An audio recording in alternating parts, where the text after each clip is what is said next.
Attribution time. We have Brandon on today.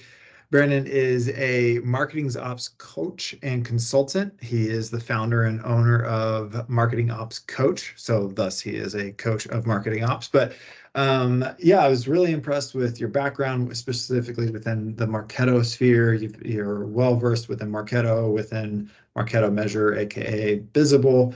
And so I was like, we have to connect. We got to get you on and better understand how MOPS and attribution and what does this all mean? How do these things all work together? As there tends to be a correlation there. So thanks for being on today. No, I appreciate it. Thanks for having me on. And I'm glad to help demystify some of these things for people that are just getting into attribution and marketing operations and how they kind of work together. So yeah, again, thanks for having me on. Yeah, absolutely. When we were meeting earlier, as we were kind of just getting to know each other, we went down this interesting conversation of the statistical mindset within the marketing ops role. And that really resonated with me in my journey of marketing ops.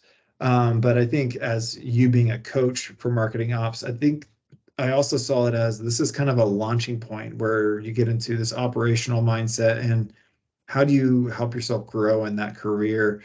And some of that is asking the right questions and having more of a statistical mindset. You want to dig a little bit deeper into that? Yeah. So for people, like, to give you all context, I'm working with people that have like probably never heard of marketing operations, or they have, and they've heard of it because they fell into it, right? Right. Like there Like all there's marketing no ops. yeah, like there's no like university to job pipeline of people that are learning marketing ops foundations that I know of, right? There were some companies like Highway Education, similar things like that, but so you don't you learn to take actions very well and build very well. And a lot of people get to the point where they're very strong in campaign operations, as we call it. Um, but there comes a time where an inflection point in your career, regardless of its campaign operations platform, data, analyst and attribution, where you do need to answer the question of how these things impact the business. And when we're talking about attribution, um, you can break all sorts of, or you can violate all sorts of statistics laws by saying, oh yeah, paid search, caused this opportunity to be created, right? Like Yeah. it's not that simple, right? Um, That's what with so marketing ops, that's the challenge, right? Is that it's so campaign specific. It's really one to one when you're starting out, right? That's where you get that first touch or lead creation or last touch, and it's just that one to one relationship. And I think what you're getting at is this is that transition away from that or that growth point. right, and this, as the way we buy products, um, it varies a lot, like from a B2C to B2B, of course, but these are still people making these decisions, right? And most of the time, a lot of people have their mind made up when they go to fill out a form to Mhm. reach out to you to buy something, right? So, yeah, it may look like this person, organically found you or clicked an ad and submitted this form to find you. But, it is on you as a marketing ops team to allow your systems to sort of gather that information from that person so that they can tell you, hey, where did I find you? But to also use the attribution tool as a sort of as a compass, right? As a guide to sort of say, hey, at the margins, this is what's happening, right? And that'll allow you to make better decisions if you zoom out and you sort of see, hey, looking at the past 100 opportunities or whatever the case is, we think based off of the data that paid search impacts these opportunities coming into the funnel at this ratio or at this rate, right? Yeah. Uh, uh, Versus, using absolute words like paid search cost to this thing to happen, right? Right. You want to start to ask questions that show that that there are different touch points in the marketing and sales journey that allow people to come into the funnel and learn about tool, but at the same time, or your whatever you're selling, but at the same time, attribution software has value for sure, right? And you want to make sure that you're communicating that value that it offers in a way that balances those two things and sort of shows that you're a subject matter expert and someone that can show the value of marketing operations. Yeah, yeah. One thing I think of is working with a big client. They were using Marketo, and was kind of doing a deep dive into the effectiveness of their campaigns. But standard basic statistics, right, is what are the outliers? What's the median? What's the mode? Like you kind of run through those things. And that's something where, again, it's just going that additional step within operations and taking those things out because as we will see, the longer you're within marketing operations and you're looking at opportunities, you have an opportunity that is 3, 4 times bigger than any other opportunity. You can't really bring that into the equation, right? You can't, when you're looking at these, when you're trying to create a general or a summarization of something, that doesn't work. And the same thing with the lowest hanging, like with the lowest cost of an op. Well, that might have been like a really special deal, right? That could have been something that just was kind of backdoor deal. It cost nothing for them to get in because we just wanted to do something. And so you have to like really begin to do that. And we do that even when you get into multi-touch attribution. When you start talking about touch points, all these touch points. Well, what's the average touch points? How, like you gotta start thinking outside the box rather than what's just given to you, right? Then just like, here's this information. It's like, no, start asking some of these more statistical type questions to get a little bit deeper into it. Yeah. So within MOPS, I think there's a shift of getting more involved into data, right? It's no longer just how do you build things within the different software that's given to you to do marketing. It continues, and it's always really been about data. Like it used to be, how do we clean up our data? But now it's really like, how do you analyze the data? How do you get into the data, right? The MOPS role is so diverse. You have to be somewhat of a data analyst, a lightweight data analyst, to be able to like interpret and understand and do those things so you can work across all these other groups. Again, I think that's why it's such a valuable role. But one of the challenges is when you plug in a tool like Marketo Measure, the data doesn't always like line up as you expect it to line up, right? Right. Break that down for me. Yeah, well, I mean, I think that as a marketing operations professional, you have to understand that there are politics at play in terms of where wherever the spend is largest, right? People are not going into this conversation with an unbiased mindset, right?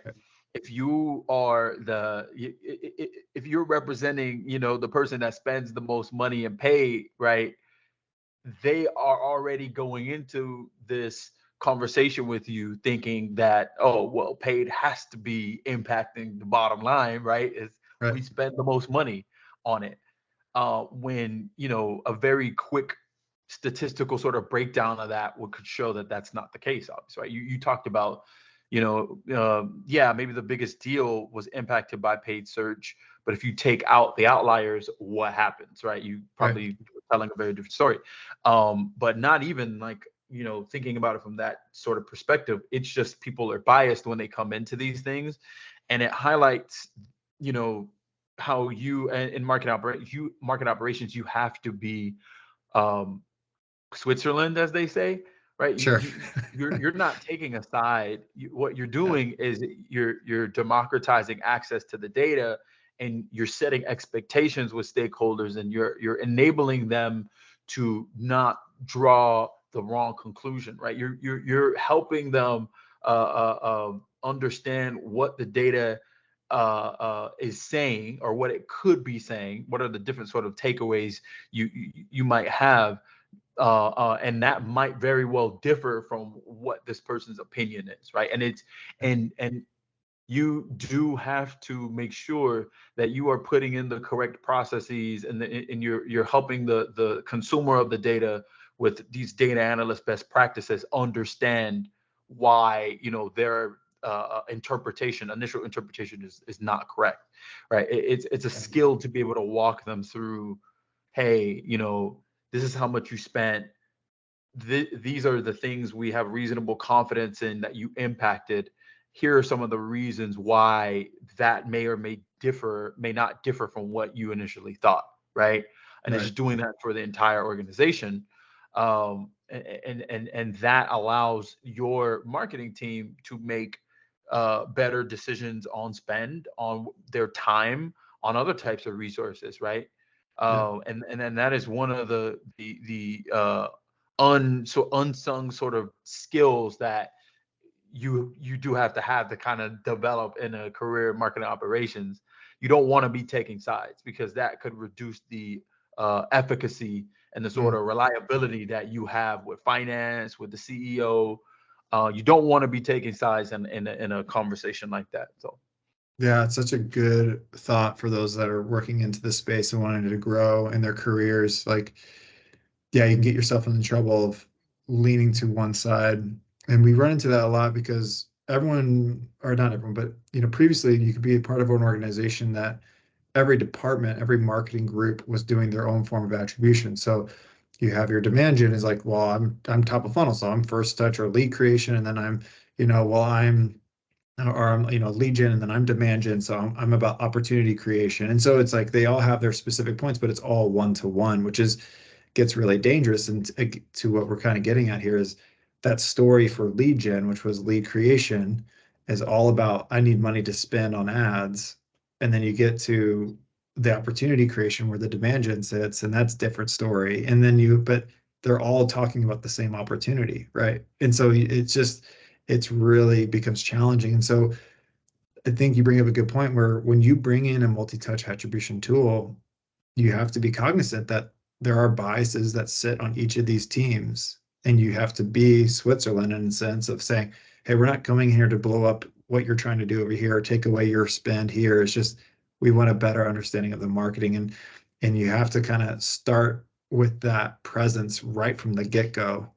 Because I've seen it, you've probably experienced this when you've implemented Measure. You implement it, but it's only within a very small department. And then as they try to roll this out to these different teams, we're like, well, we already do this, and this is actually impacting the story that we have.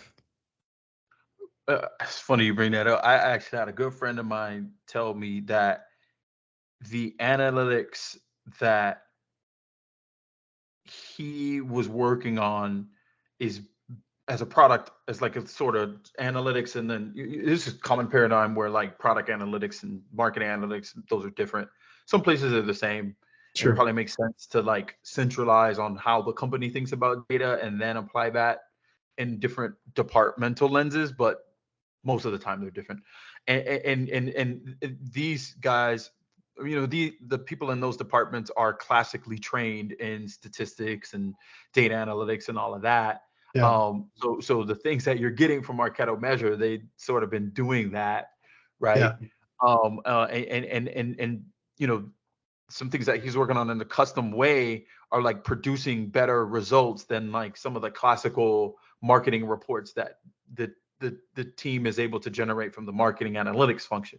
So it really highlights that the need to communicate effectively, number one, right?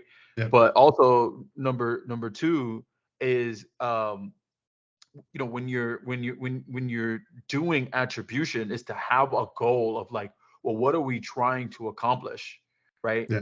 Right. And it a department, one department in marketing might be looking at, if we're talking about Marketo Measure here, field marketing or maybe the ABM team, they might be looking at the touch point data in a very different way than the top of funnel team or your PLG team might be looking at Right. the data, right? So it's important to be a part of those conversations and sort of align everybody around the fact that context might be different, but the source of truth is the same. And we all are oriented around revenue, right? Right. But again, we do need to look at the data differently, but we need to make sure that we have the same assumptions, right? That, in terms of measure, for example, you need to make sure that your that cycle, of top, like, self-serve, that data is in, we're talking about Salesforce, that opportunity data is in Salesforce, Yeah, just like the direct sort of opportunity data gets into there as well, that's right. because you need that information to be able to sort of track that type of motion. And then also you do need to understand that, some if a marketer is supporting a sales motion that takes a much longer time, uh, go into your report building and sort of that conversation with that context in mind, That's right. right? They probably want to understand how, the source of the source of the touch points for a particular program sort of affect that program's performance Yeah, versus just jumping to pipeline, right? Because maybe the data's not yeah, available yet, right? Or maybe it yeah. just takes a really long time to get that conclusion, but you can provide value a lot sooner if you change your context. Yeah, exactly. You're going from to your point, even if the opportunity information isn't there yet, because let's say a deal takes some time, you're jumping from strictly campaign membership to campaign membership within a linear time frame, right? That's next level, right? You're no longer just saying, well, we have 25 members here, 30 members there. You're saying, no, okay, we have 25 members, but this is actually the third or fourth engagement they had with us, right? Now you're able to see from a person or an account perspective the linear time frame in which you have there, whether or not an opportunity is involved yet. And that's really game changing, right? Because then you're actually seeing, hey, I'm pushing out all these marketing efforts, and I can easily see at an account level, here's how many people are engaging with this. Here's how many, how many of those campaigns have they engaged with? What was the timing on those campaigns? Because you could have thought like, hey, we really pushed this campaign to be kind of mid funnel, but you know what? It actually pulled in a ton of people as top of funnel, right? You could and you can just easily begin to dissect that. I think another thing you called out, which is a great coaching piece for those listening in the MOPS world, is you need to be a part of those meetings. You need to be an advocate for yourself to be in all the meetings. Because if you're not in those, you're going to kind of pigeonhole yourself to only one specific thing.